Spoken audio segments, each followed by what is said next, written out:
Se fosse tão bom o futebol e o carnaval, os italianos continuariam fazendo seus carnavais e os ingleses nasceriam com uma bola no pé, como os brasileiros nascem, né?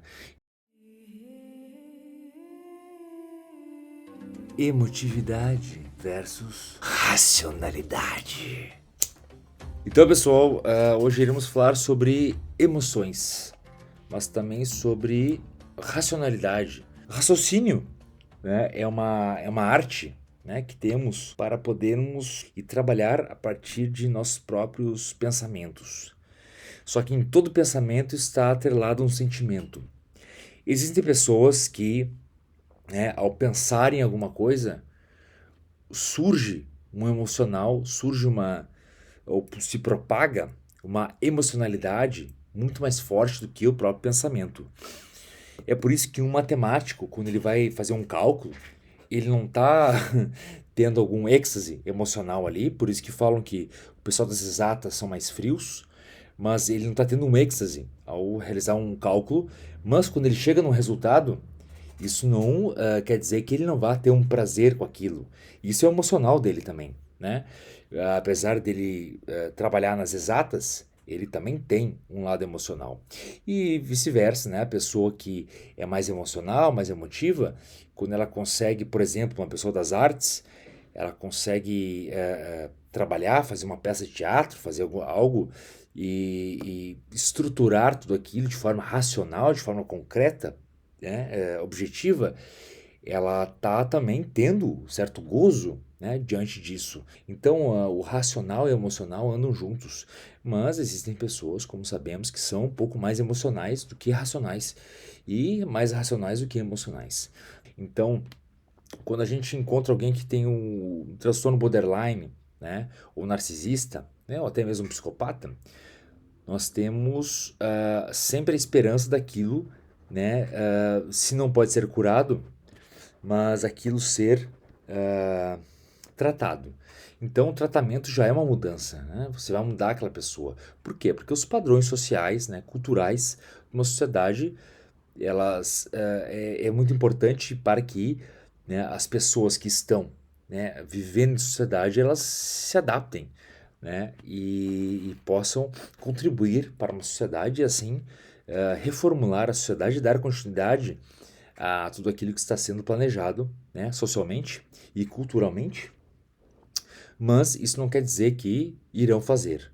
Então, a pessoa que é bastante emotiva, a pessoa que, tanto o homem quanto a mulher, não importa, é bastante apegada às emoções, bastante apegada ao sexo, ela tem uma predisposição a ser considerada uma pessoa bastante emotiva, bastante emocional.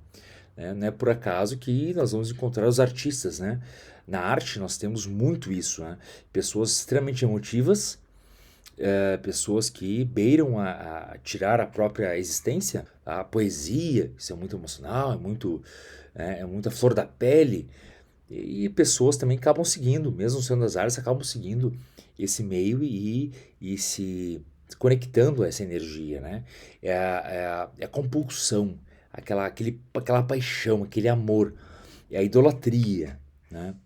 Já quando nós vamos entrar na questão mais racional, né? Nós vamos encontrar, por exemplo, no meio da matemática, no meio da física, e eu vou fazer já o paralelo, os contrapontos em relação a tudo isso, mas nós vamos encontrar o quê? Pensamentos mais racionais, pessoas mais racionais. Como funcionam? As pessoas mais racionais, elas não percebem que estão ofendendo alguém quando estão falando.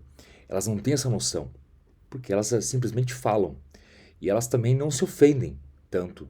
Mas, ao mesmo tempo, tanto na pessoa emocional, muito mais ligada ao emocional, a pessoa emocional, ela tenta, no meio do mar de emoções dela, o emocional está ligado às águas, né? Ela tenta, no meio do mar dela, de frustrações, de gatilhos, ela tenta se sobressair e tenta encontrar certa racionalidade. A pessoa que é muito mais racional, ela também, no meio emocional dela, no íntimo dela, ela tenta encontrar a lógica para tudo aquilo que ela está vivendo.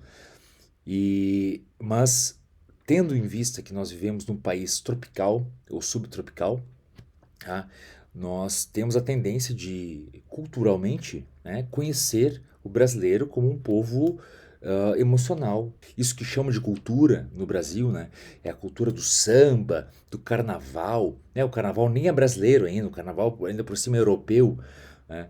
Mas deixamos por isso, né? Até mesmo o futebol não é nem brasileiro, o futebol é inglês, foi criado pelos ingleses, né? E aí pensamos também, se fosse tão bom o futebol e o carnaval, os italianos continuariam fazendo seus carnavais e os ingleses nasceriam com uma bola no pé, como os brasileiros nascem, né?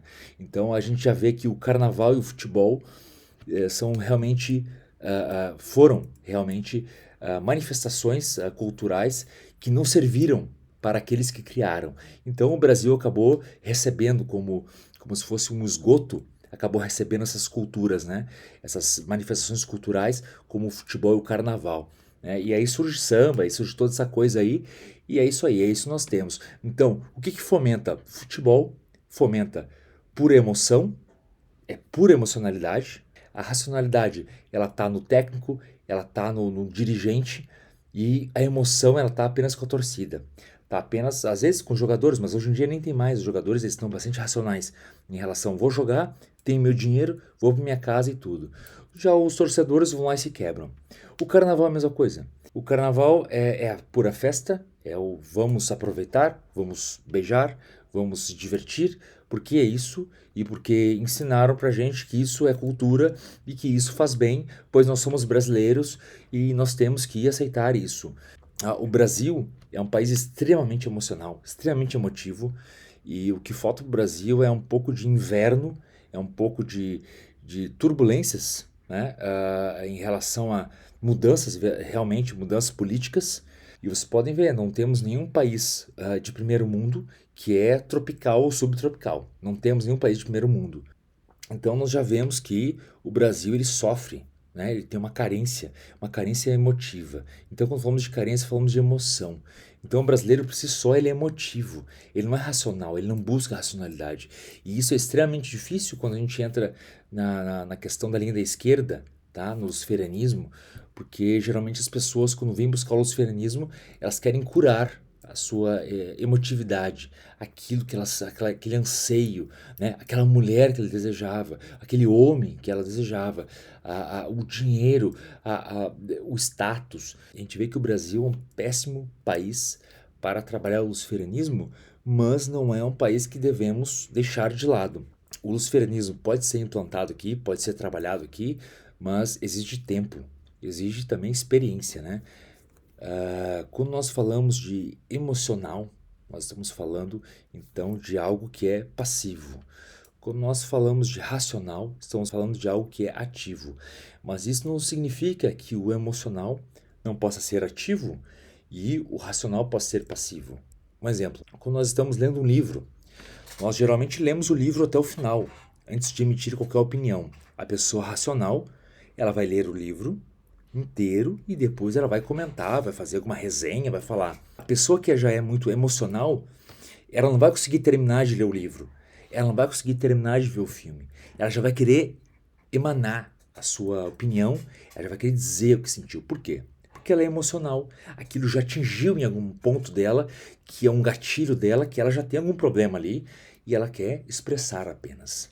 Então esse é um exemplo de uma pessoa que tem um âmago emocional, que a sua inclinação, a sua tendência é mais emocional e ela não consegue tratar de uma forma racional alguma coisa. Agora pegamos, ao contrário, uma pessoa que é racional e ela vai tentar entender algo emocional, algo mais emotivo. Então peguemos o exemplo agora de uma pessoa mais racional, mais inclinada para a racionalidade. Lembrando que tanto a pessoa mais racional ela vai ter uma parcela emocional e tanto a pessoa emocional vai ter uma parcela racional. Nós pegamos uma pessoa que seja mais racional, o dono de um time de futebol, tá? Um técnico de futebol. Ele não vai ser emocional. Ele não pode. Você não pode colocar como técnico, como dirigente, uma pessoa mais emocional. Porque essa pessoa mais emocional, ela vai fazer como se fosse um torcedor, né? Por isso que os torcedores, quando eles opinam sobre tal técnico, sobre isso, sobre aquilo, eles pode ser que eles estejam falando coisas boas, ou seja, que isso poderia mudar o time, mas isso não serve para dirigir o time. Para dirigir o time é necessário uma pessoa mais racional. Tá? Da mesma forma que um pai de santo ele tende a ser mais racional. Tá? Um dirigente espiritual tende a ser mais racional do que emocional. Mas peguemos o exemplo de alguém, então, que seja mais racional e vai ter uma relação, vai ter uma discussão. Essa pessoa que ela pende mais para a racionalidade, às vezes ela não vai entender algo que uma pessoa mais emocional ela está falando.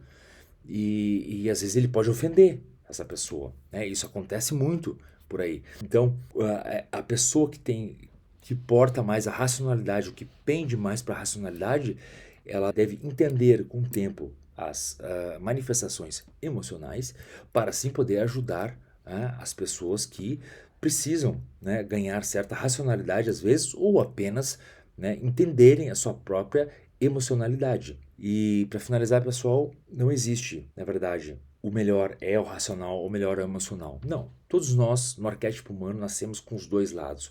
Alguns têm uma maior parcela para outro, outras para outro. Mas devemos sempre entender que esses dois pratos da balança são extremamente importantes para podermos julgar, mas não sentenciar. Julgar, apenas pesar. Pesar e ver o que realmente importa para nós. Em breve falaremos mais um pouco sobre ego, sobre eu, sobre as questões que já foi abordada aqui no canal, mas iremos retomar. Muito obrigado e até mais. Salve a banda, salve o reino da lira. Abemos papo.